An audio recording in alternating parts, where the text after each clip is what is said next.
درود بی‌پایان به ایران، درود بی‌پایان به همه شما دوستان نزدیک بیننده این برنامه هستین. امروز 14 می 2025 میلادی برابر با 24 اردیبهشت 2584 شاهنشاهی کوروشی است و این هم 64مین گزارش آپوزیتی که تقدیم حضورتون میکنم.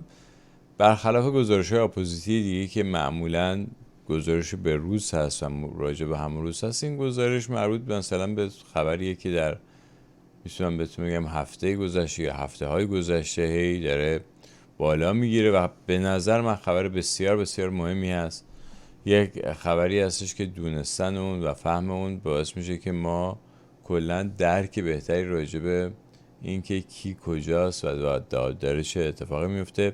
به طور خلاصه بهتون میگم که داستان رسوندن پول نقد به حماس هست از طریق قطر و این وسط چند تا واسطه هم وجود داره که واسطه ها مثلا دوتاشون ضمن این که بیزنسمن هستن یا کاور بیزنسمنی دارن برای موساد کار میکنن و چند تا یکی دوتا تاجر هم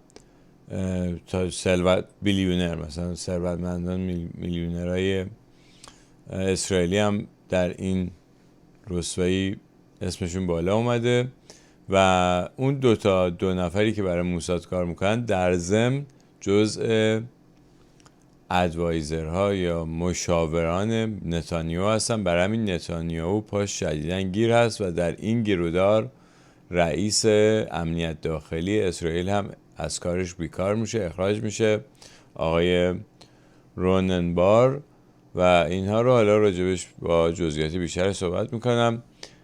در ضمن بیشتر این اخبار رو مطبوعات اسرائیلی منتشر کردن، از هارس تا اسرائیل پست اونجور جا منتشر کردن. این خبری که میبینید البته در یاهو نیوز منتشر شده و راجب همین میبینید ادوایزرهای نتانیاهو دستگیر شدن، دوتا مشاورین نتانیاهو دستگیر شدن که یکیشون آقای جاناتان اوریچ یا اوریق هست و اون یکی هم آقای الی فلستاین. امیدوارم اینا رو اسمشون درست بگم.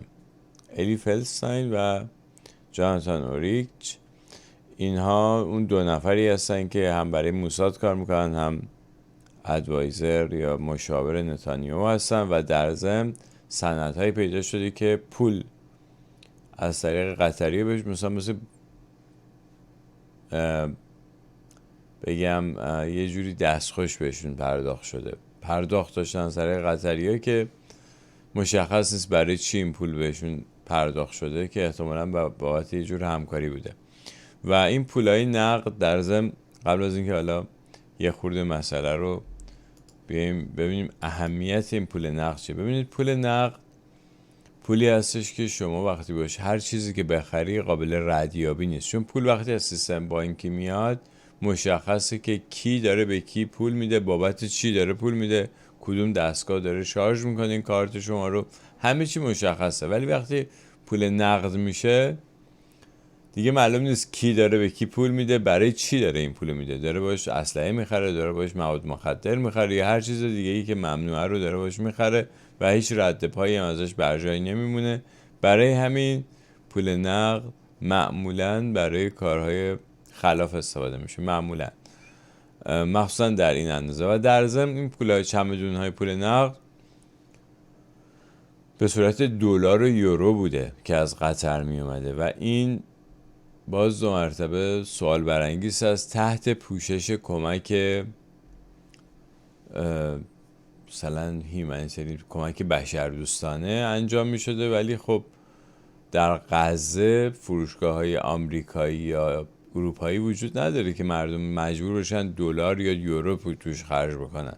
برای همین باز دو مرتبه مسئله رو این علامت سوال بزرگتر میکنه و این شده که به هر حال سرویس امنیت داخلی اسرائیل به نام شین بت بیفته دنبال این قضیه که ببینید داستان چی بوده، این پولای نقد چجوری اومده یعنی اینا قبل از 7 اکتبر بوده، ولی اون دو نفر، اون آقای جاناتان اوریش و الی فلستاین، اینها بعد از 7 اکتبر هم دریافت داشتن از قطری ها که خب مورد سوء ظن هستن برای اینکه داشتن همکاری میکردن با حماس در ازای دریافت پول، همکاری برای رسوندن این پول ها بهشون. و اینه که و بعدم اینا جزء مشاورین نتانیاهو هستن. الان هم اخبار زیادی داره منتشر میشه راجع به اینکه ماجرای 7 اکتبر 2022 فکر کنم 2022 بود. این ماجرا یک ماجراییه که از قبل طراحی شده بوده، یعنی حتی از 1 سال قبل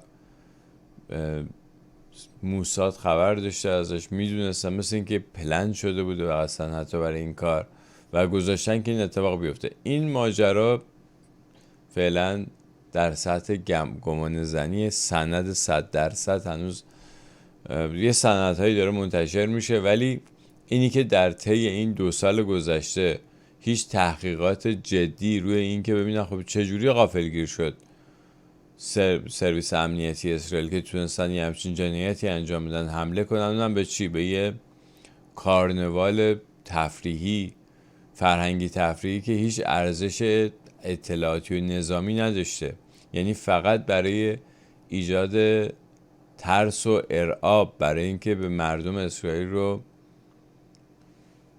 بترسونن از اینکه خب یک سری وحشی هستن اینجا، الان اگه ما نباشیم بهتون حمله میکنن، همه شما رو تیکه تیکه میکنن. و از اون طرف هم تمام اون از افرادی که در منطقه غزه زندگی میکنن، حالا مسلمانن هرچی هستن، اونا هم همشون همینن، یه همین وحشیان که دیدین حمله کردن. و به هر حال یک کار کثیفی بود به نظر من از هر دو طرف، هم اینایی که گذاشتن این اتفاق بیفته چششون رو بستن روش. منابع مصری خیلی اصرار دارن و مصرن که مثلا ما حتی 1 هفته 2 روز قبلش خبر دادیم به موساد که ما داریم یه سری تحرکاتی در غزه میبینیم، چون هم مرزم با مصر دیگه.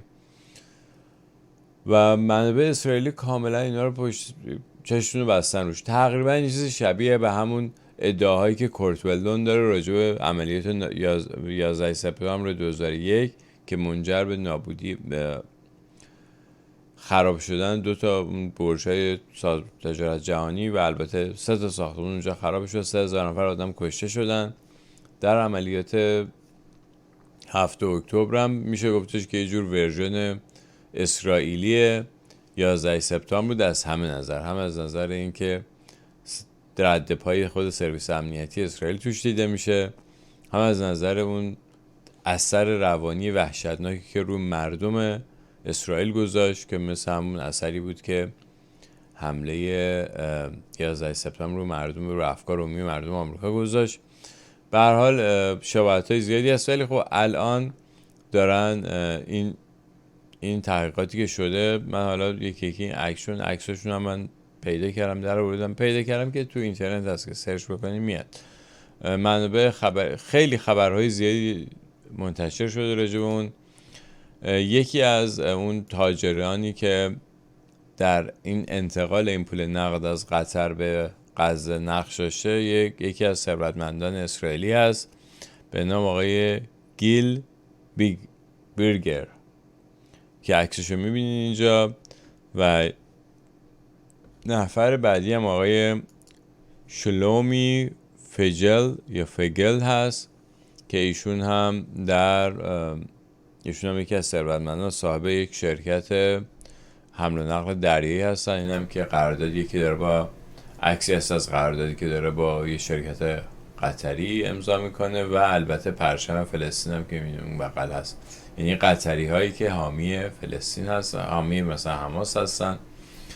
و خلاصه این مسئله و این هم اخبار اسرائیلی که داره راجع به اینی که دنبال این خاطیان داستان میگشتن. این آقای جاناتان اوریش، اون کسی که نفر بالا سمت راست میبینیش، و نفر پایینی آقای الی فلستاین هست و اون نفر سمت چپی هم آقای جو یا جی پوتلیک هست که ایشون لابیست اسرائیلی در آمریکا هست. و اینها همه اسمشون الان در این پرونده، در این رسوایی مطرح شده. در ضمن رئیس شینبت که از کار برکنار شده این آقا هست، آقای رونن بار و این هم شاید برای این برکنار شده، یعنی شاید که خب خیلی دارن میگن الان راجبش که برای این برکنار شده که اومده تحقیقات رو خیلی سفت و سخت ادامه داده و تا همین اطلاعاتی هم که تا حالا اومده بیرون نتیجه کاری که ایشون انجام داده و برحالشون از کار برکنار شده و این خیلی سوال برانگیز شده.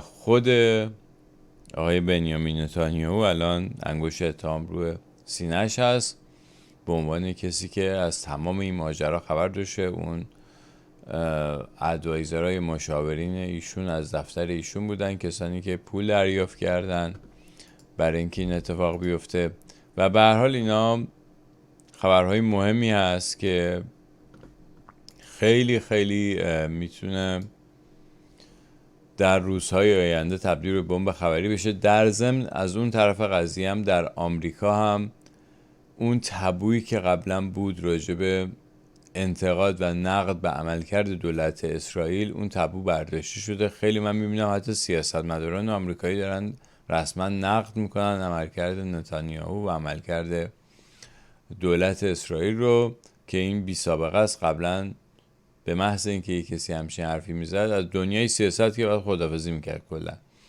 ولی اشخاص دیگه روزنامه‌نگار فعال اجتماعی و اینا بلافاصله در کنار تروریستای حماس قرار میگرفتن. البته جریانایی هم هستن که یعنی خود اون به اصطلاح جریانهای طرفدار حماس هم NGO هایی هستن که مثلا هر کس که به دولت اسرائیل نقد بکنه میرن سراغش و یه جوری پرچم این چفیه فلسطین رو میزنن گردنش، برای اینکه در حقیقت برای بی‌اعتبار کردنش این کارو میکنن، ولی به عنوان اینکه احساساتشو برانگیخته بکنن، به عنوان حق‌خواهی و اینجور چیزا این کارو میکنن.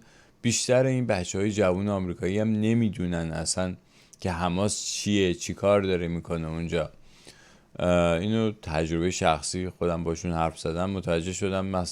مسخره ترین میخوام بگم که نشانه این که چقدر اینا بی اطلاع هستن طرفداران همجنسگرای حماس هست در آمریکا که واقعا خنده داره. یعنی این آدمو پاشون به منطقه غزه تحت حمایت تحت کنترل حماس برسه، اول از همه دستگیر و اعدام میشن، ولی خب نمیدونن دارن چیکار میکنن. فقط میفهمن که مثلا این بمبارانی که داره در غزه میشه ضد انسانی است. درسته ضد انسانیه، ولی برای اینکه این اعتراضشون بیارزش بشه و بی اعتبار بشه یه چفیه فلسطینی هم میزنن گردنش و میره در کنار تروریستای حماس قرار میگیره. در نتیجه اعتراض صحیحش به رفتار غیر انسانی بخش از ارتش اسرائیل که داره بمباران میکنه خانه های مردم عادی رو و بچه ها اونجا کشته میشن، این اعتراض هم خلاصه گم میشه و مورد توجه قرار نمیگیره، اعتبارش از بین میره دیگه به هر حال. و خلاصه این خبر بسیار مهمی بود، خواستم که این خبرم باهاتون تقسیم کرده باشم، ببینیم که در آینده چی میشه. در ضمن سخنرانی بسیار بسیار مهم دونالد ترامپ روز گذشته در عربستان هم در برنامه کاریم هست. یه مقدار کارهای امروز جابجا شد، این برنامه شد. من این برنامه قرار بود صبح زود تهیه بکنم خدمتتون تقدیم بکنم، ولی خب نشد. حالا بعد از این برنامه میرم برای تهیه برنامه سخنرانی ترامپ. تیکه‌های مختلفش رو انتخاب کردم بریدم و سخنرانی دیروز و البته امروز هم مثل که سخنرانی داشت و حسابی جمهوری اسلامی سکه پول کرد و به تمام اون شایعاتی که میگفتن که اینا نمی آخوندا سر ترامپ و کلاه گذاشتن یا اینکه این تاجره میخواد به فکر جیب خودشه فقط و اینا و همه این گمان زنی ها و تحلیل های غلط پایان داد با سخنرانی دیروزش. به نظر من خلیج هم که گفتش که خلیج ایرانی، خلیج فارس هم گفت خلیج ایرانی، که یعنی خلیج عربی نگفت. بنابراین اون فیک نیوز هایی که اومدن گفتن که ترامپ قراره بره اونجا و بگه اینجا اسمش از این به بعد خلیج عربی هست، حالا الان پرروان متاسفانه نمیان به معذرت خواهی هم بکنن، بگن ما اشتباه کردیم یا مثلا ما خبر خوردیم یا گولمون زدن. نه، برای اینکه اصلا این بعضی از این ارگانیزیشن اصلا درست شدن برای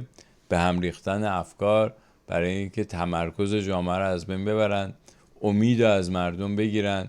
متاسفم، واقعا متاسفم برای افرادی که برای واقعا 2000 پول میان یه همچین مؤسسه درست میکنن و یه همچین اخباری رو منتشر میکنن توش. امیدوارم که به راه راست هدایت بشن. هرچه در فهم تو آید آن بابد مفهوم تو. تا ایداری بعد، بدرود.